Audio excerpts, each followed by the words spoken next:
Iyan. Tama yung mga camera work natin. So shoutout sa mga prod or production ng MPL MENA. Pinapakita nilang pwedeng makuha ng dalawang na team na to. Well, natural naman yan finals.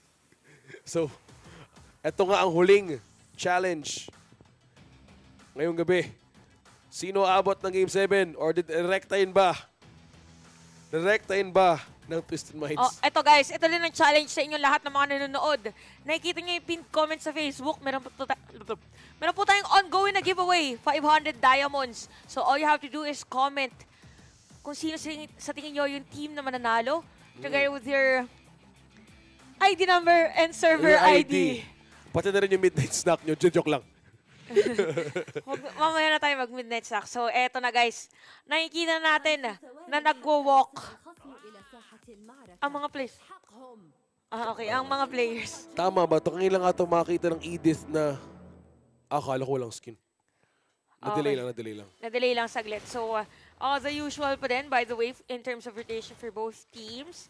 So, I'm expecting this to be another long game. Ilang minutes kanina? 20 plus. Oo, 20 plus. Parang edad natin yan.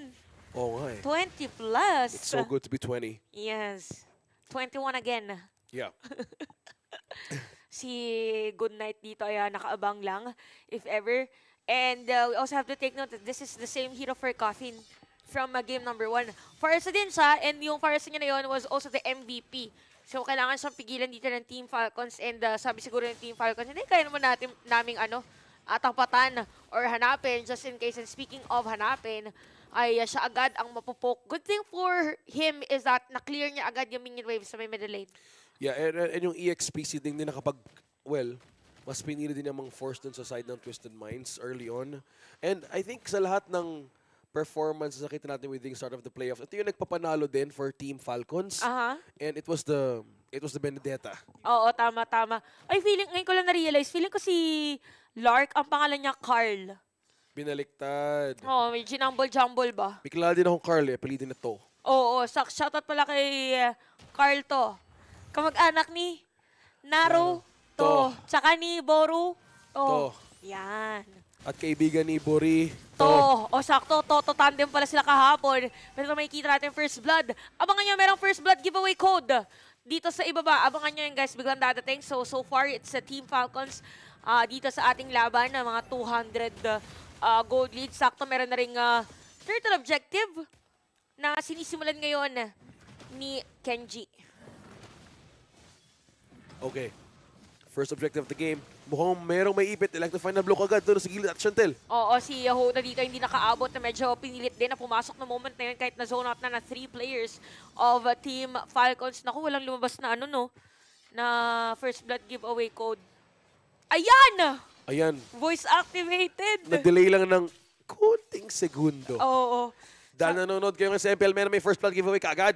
Ganon ka, guys. Ganon ka mindful yung prod. Kasi sabi na magkakaroon ng turtle objective, baka hindi mahanap yung code at makaka-copy-paste. Kaya kuhanin na agad. Pero nakuha na rin dito si Coffin. Uy. By the way, so this is a nice start para sa Team Falcons. Good counter, gumula kay Super.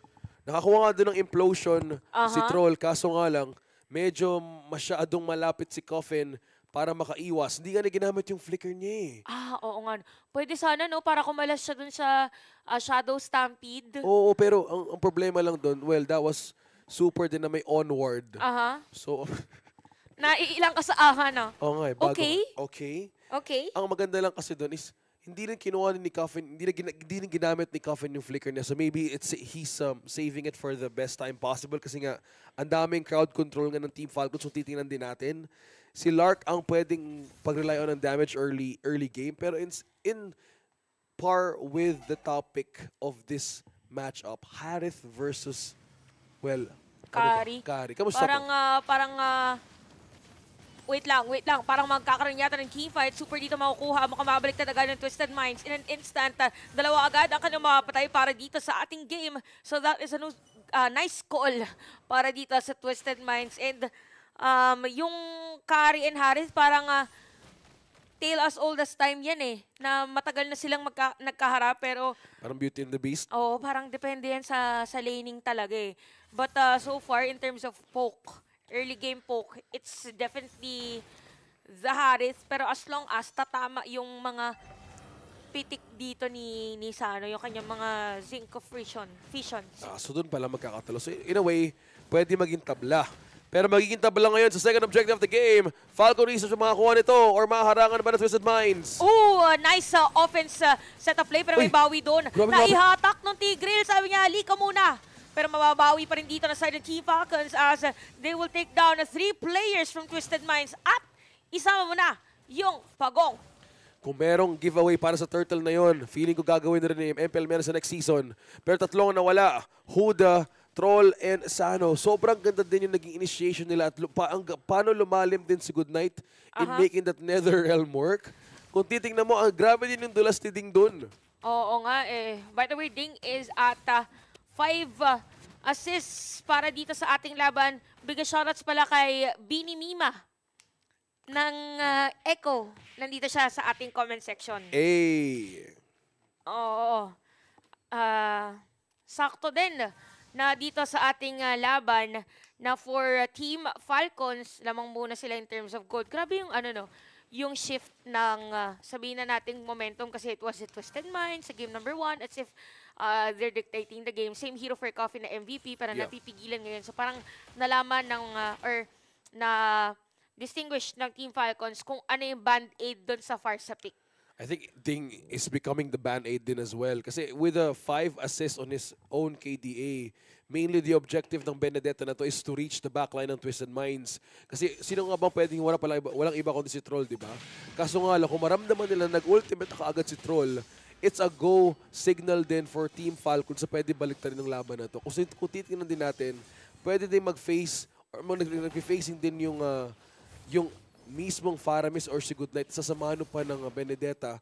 In that way, ang daming pwedeng ma-force sa Twisted Minds. So kailangan nila maging maingat kung uulit-ulitin ng Team Falcons yun. Oo nga, kailangan nila talagang maging maingat or pwedeng sila yung mauna kasi they have the Tigreal naman. Although kasi yung mga possible sanang setupan dito ni Tigreal, naka-purify pala. Nakita natin yung kanina if ever pa na magkaroon pa siya ng follow-up na crowd control, let's say, ay meron mang purify, tapos pwedeng dumiretso with the Netherrealm. So, things are looking good para sa mga Falcons natin dito sa ating laban. And I think para magko-cross map na lang ang gagawin dito ng Twisted Minds. Pero nga alam mo kung mabaliktad pa rin as Sano's grabe down. At pwede pang diretsohin against Troll ng angalahati. Aray po. Pero mahahabol pa rin, magbabangga. And Goodnight ang makakuha dito against Troll. That's a double kill for Team Falcons.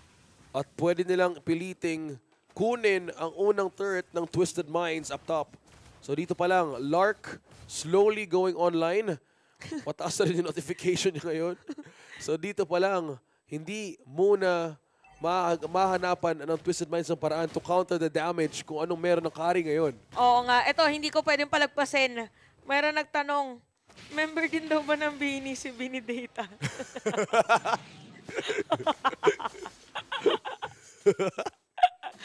Ang galing mo. Benedetta ba? Pwede naman. Oh, kasi gumagamit siya ng Tsaka pwede siya mag-mirror play eh. So, salamin. Salamin. Sa may gitna. Nagamit na yung Netherrealm. Dito ni Goodnight. Si Bini Mima yan eh. Si Cyril Haley. Hindi ko makakalim. Well, salamat. Bini Mima. Ay! Uy! Ay, nako. Ang sabi dyan, game post. Ayan, o diba? Na-translate namin yan, ha? Anong pakibasa? Wala kang comment. Ayan! Yay! Back to the game! Eto na tayo, guys. Wala bang going back to the game code dyan, MPL Mena? Oo nga. Dapat merong Baka naman. The Land of Dawn. Ayan. Shoutout din pala sa mga kapatid nating caster. Si Yaso tsaka si Don. Silang magkasama ngayon. Talaga? Oo, sa natin. Shoutout from Liad. Sorry. Shoutout from Riyadh. Sorry guys. Sorry. Tayo lang. Okay lang. Oo. Erase. Backspace. Kaya mo yan. Kasi naman nababaliw ako sa Bini Cutie. Benedetta. Mag-isip pa ako, ha?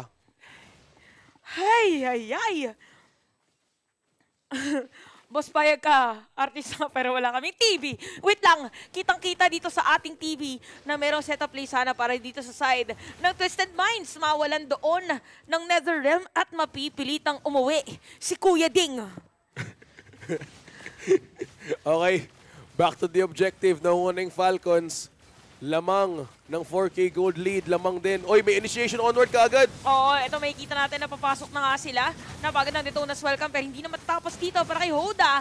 Habang mga players naman sa Team Falcons ay makaka-secure dito ng Lord. Kung kanina, may Beanie Deta, may Beanie Cutie, may nag-comment din, ang gusto ko, Beanie Baby. Ay, ayun lang. Mahirap yan sa mga gantong umaga na, guys. Feeling ko dapat itaon yung tournament na February eh. Para sakto, no? Pero sakto din, guys, by the way, 10 minutes sa laban natin, meron pang Lord para dito sa side ng Team Falcons. At mukhang mahihirapan dito yung Twisted Minds na dumepensa from time to time dahil yung effectivity ni Sanji kanina with the Masha is somewhat being countered here by Team Falcons hero of Good Night, which is yung Faramis. So kita naman natin dito na makakasira pa sila ng Torre dito sa may top lane. Pinapanood nyo ngayon ang live broadcast, Filipino broadcast ng MPL MENA Season 5 Grand Finals sa time zone ng Riyadh -5. Kaya medyo late ang broadcast, meron yata mali late doon. Muntik nang makuha ang Torre pero may minions na kumuha doon from Team Falcons. At Twisted Minds, buong silang nadidepensa comparing from game number 1.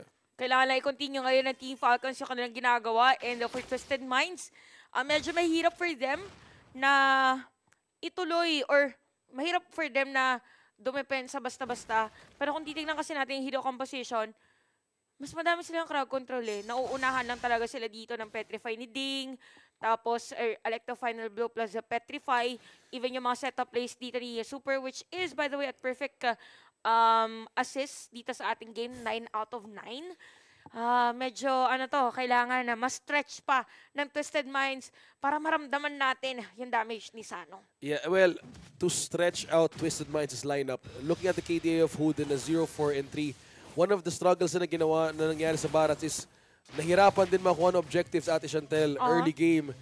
Mainly because of the zoning and the threat na ginagawa ni Super and as well as ni Ding. Early on pa lang, madami ding hindi nakuha ang resources ng Barats sa to. So medyo nagiging defensive sila at this point in time dahil kulang pa nga sa damage as you said.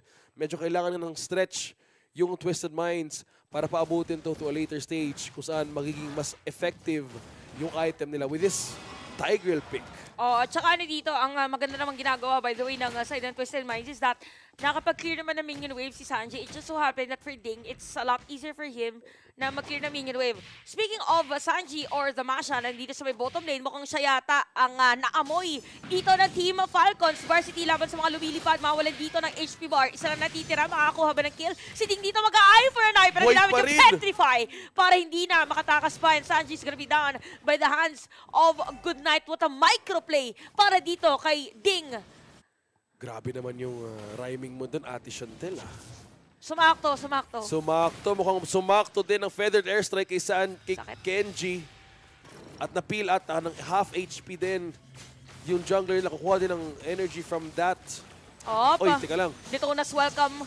Electro Final Blow para naman dito kay Ding. Nakaabang mga players ngayon ng Team Falcons mukhang hindi makakasilip ang Twisted Minds dahil pipigilan ni Goodnight at mahatak pa nga si Hoda para yung sa ating laban. Talagang on point ang paggamit ngayon ni Goodnight sa kanyang Shadow Stampede para dito sa laban. Magandang hila. Hindi mo na pinawi dun si Hoda. 0-5 and 3. And Twisted Minds will be pushed to clear waves. At mas magiging defensive sila ngayon. Looking back on the lead, looking at the items. Starlium Sight in front of Heaven. Holy Crystal, kung titignan mo din yung items ng Harit na to. Pwede rin pumalag, Ate Chantel, pero it's just that yung nagiging zoning na ginagawa ni Ding and ni Super, rinse and repeat, nihirapan din pumwesto yung or si Troll, nahirapan pumwesto na gamitin yung implosion dahil nga na-force na mas maaga. Oo, tsaka yung gamit nga din dito talaga ni Ding, tama yung sinabi mo dito, and even Super para sa ating laban, pero mabilis lang din ang madedepensan. So tama ka rin dito na nararamdaman na natin and visible na rin through the itemization of Twisted Minds Harith. So pwede silang gumawa ng counterplay. Kailangan nilang maging prepared. Ay! Nasunog, Bes!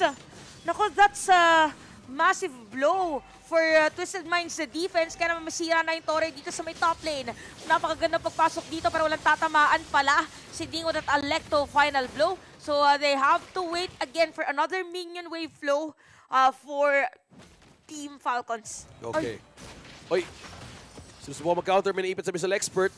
Si Super, may immortality rin siya. So, there's so much ways na hindi pwedeng bumitaw ko agad yung Team Falcons dahil ang dami nilang resources for a comeback sa mga ganong team fights. Medyo kailangan din i-check ngayon ng Twisted Minds kung kaya ba na kanilang depensa. Ang ganda setup play pero may higop doon para kay Troll. Hindi nga lang yata sapat ang damage dito ng Twisted Minds para makasecure ng kill. Medyo napalalim, matatamaan pa nga dito ni Hoda. Si Ding, kaya naman si Ding ay mamamatay. Meron pang minion wave or isang cannon dito ang Team Falcons. Pero patay ang dalawang players. It's Goodnight and Ding. Pero since this is a Faramis, mabilis lang ang cooldown ng kanyang buhay. Mabilis lang na magsaspawn. At mabilis lang mag-wave clear yung Twisted Minds Coffin and Sano combo.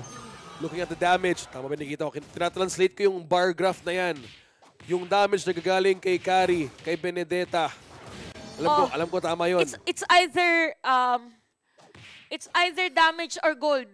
Oo. Well, malakas yung damage yun eh. Tama. Tsaka si Ding is literally all over the place. Pero ang kanagandaan dito for Twisted Minds, parang nakakita na sila ng cure against Ding. Kasi na-stop siya. Sabi natin kanina, perfect KDA, 019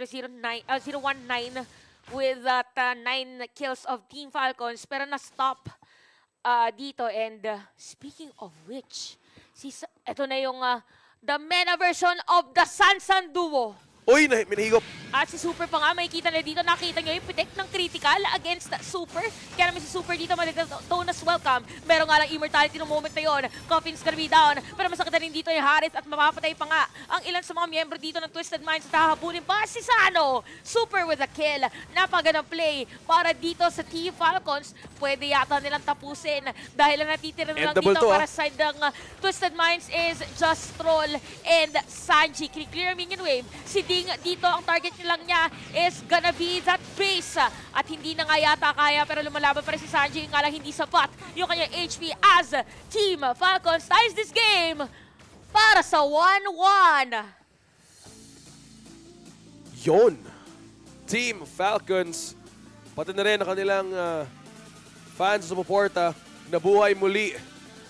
Taking this game with, or starting their game with a chase. Kita natin yung ngiti sa mga players. Parang nakahinga ng maluwag ang mga players dito ng Team Falcons and it was a very dominating